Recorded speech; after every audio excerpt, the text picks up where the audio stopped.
জাহাঙ্গীরনগর বিশ্ববিদ্যালয়ে আছেন সহকর্মী মুজাফফর হোসেন জয় এবং রাজশাহী বিশ্ববিদ্যালয়ে আছেন মওদুদ রানা। সরাসরি শুরুতে যাচ্ছি জয়ের কাছে।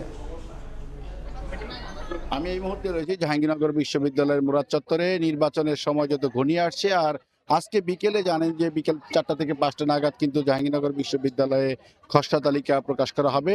যারা মনোনয়ন প্রার্থী ছিলেন তাদের, একই সাথে কিন্তু দেখতে পাচ্ছি যে জাহাঙ্গীরনগর বিশ্ববিদ্যালয়ে যে আমি যে স্থানটিতে রয়েছি, অর্থাৎ এই এই এই এই এলাকাটিতে সাধারণত শিক্ষার্থী, একই সাথে কিন্তু নির্বাচনে যারা অংশগ্রহণ করছেন তারা কিন্তু ভোট চেয়ে বেড়াচ্ছেন এবং একটি সুন্দরভাবে তারা কিন্তু মূলত তারা নির্বাচনকে অংশগ্রহণকে কেন্দ্র করে কিন্তু তারা সুন্দরভাবে আলাপচারিতায় মেতে উঠেছেন এবং এই নির্বাচনের খুনসিপনে তারা মেতে উঠেছেন। একই সাথে কিন্তু তারা বলছেন যে জাহাঙ্গীরনগর বিশ্ববিদ্যালয়ের নির্বাচনকে কেন্দ্র করে তাদের মধ্যে একটি আমেজ সৃষ্টি হয়েছে এবং তারা আনন্দ ঘন পরিবেশে অবস্থান করছেন।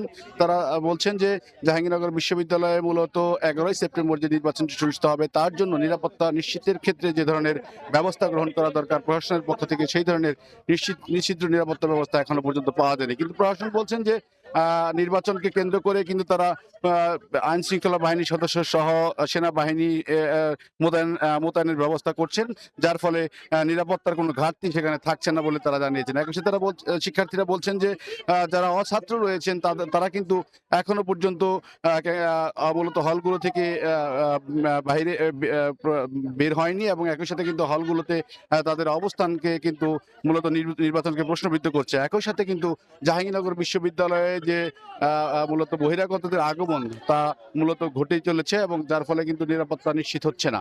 তো জাহাঙ্গীরনগর বিশ্ববিদ্যালয়ে মূলত নির্বাচনকে কেন্দ্র করে এই ছিল আমার কাছে সর্বশেষ তথ্য। আমরা এখন চলে যাব রাজশাহী বিশ্ববিদ্যালয়ে, সেখানে রয়েছেন আমাদের সহকর্মী মওদুদ রানা।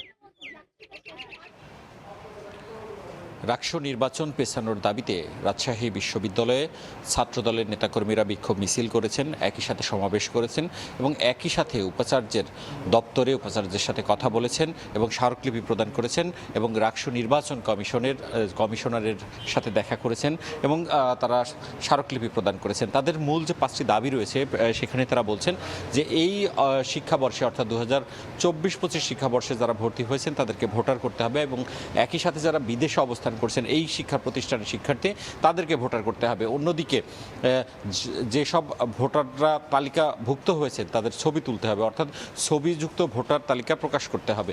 একই সাথে আবাসিক হলে না হয়ে একাডেমিক ভবনে ভোট কেন্দ্র স্থাপন করতে হবে এবং একই সাথে আবাসিক হলে সকল দলের ন্যায্যতা এবং ক্রিয়াশীল যত ছাত্র সংগঠনগুলো আছে তারা যেন পরস্পরের প্রতি সহমর্মিতা দেখায় এমন একটি পরিবেশ সৃষ্টি করতে হবে। এই দাবিগুলো বাস্তবায়ন করতে গেলে আসলে নির্বাচন কমিশনকে কিছুটা সময় নিতে হবে এবং সে কারণেই তারা বলছেন যে অন্তত 2 মাস এই নির্বাচন পেছাতে হবে। অন্যদিকে ছাত্র শিবির, বাম ঘরানা ছাত্র সংগঠনগুলো এবং যারা জুলাই গণ অভ্যুত্থানের পক্ষের শক্তি এবং একই সাথে যারা সাবেক সমন্বয়ক ছিলেন তারা বলছেন যে ঘোষিত 15ই সেপ্টেম্বর নির্বাচন অনুষ্ঠিত হবে। আজ 3টায় নির্বাচন কমিশন একটি বৈঠক করবেন, সেখানেই সিদ্ধান্ত হবে যে আসলে ঘোষিত তফসিল অনুযায়ী নির্বাচন হচ্ছে কিনা। এদিকে আজকে মনোনয়ন ফর্ম তোলার আসলে দ্বিতীয় দিন। এই দ্বিতীয় দিনে সব মিলিয়ে 12 জন মনোনয়ন ফর্ম নিয়েছেন, এর মধ্যে ভিপি পদে 2 জন এবং এজিএস পদে 1 জন মনোনয়ন ফর্ম তুলেছেন।